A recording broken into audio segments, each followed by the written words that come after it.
பொதுவாகவே பாருங்க, யார் நமக்கு ரொம்ப க்ளோஸா இருக்கிறாங்களோ அவங்க கிட்ட நம்மை முழுவதுமாய் வெளிப்படுத்துவோம்.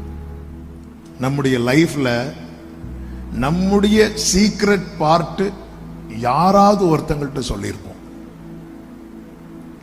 அவங்களால ஒரு ஏமாற்றம் வரும்போது இருக்கிற வலி இருக்கு தெரியுமா? ஆமா, யூதாஸ் பாத்தீங்களா?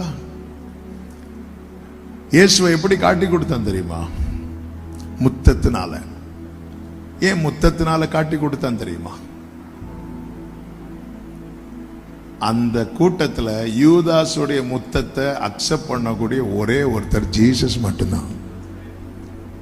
பேதுருவிட்ட மட்டும் முத்தம் கொடுக்க போனோம், கத்தி வாயிலே இறங்கி இருக்கும். ஏன்னா யூதாஸ் அந்த கூட்டத்தில் பார்த்ததுமே எல்லாருமே ஷாக் ஆயிருப்பாங்க. 13வது வசனத்தில் சொல்கிற, எனக்கு சமமான மனுஷன். நமக்கு ரொம்ப நெருக்கமானவங்க கிட்ட நம்ம ஈக்குவல் ஆயிரும், ரொம்ப ஈக்குவல் ஆயிரும். அங்க வயசுல மேட்டரே கிடையாது, சமமான, அந்த அளவுக்கு ஈக்குவலா. அதாவது நம்மை போல அவங்கள நினைக்க ஆரம்பிச்சிருவோம், நான் அவங்கள ஒண்ணு அப்படின்னு நினைக்க ஆரம்பிச்சிருவோம். ஆமென். பிசாசானவன் உன்னதமாய் காணப்பட வேண்டிய உறவை எல்லாம் ஒரு மாயை கொண்டு வந்து இல்லாமலாக்க பார்க்கிறான். அடுத்து சொல்லப்பட்டிருக்கிறது, எனக்கு சமனான மனுஷன் என் வழிகாட்டியும். நமக்கு ரொம்ப நெருக்கமானவங்களை கைடா யூஸ் பண்றோம். கைடுன்னா அவங்க கிட்ட என்ன பண்ணலாம், அவங்க ஒரு ஆலோசனை சொல்லுவாங்க, கைடா யூஸ் பண்ணுவோம்.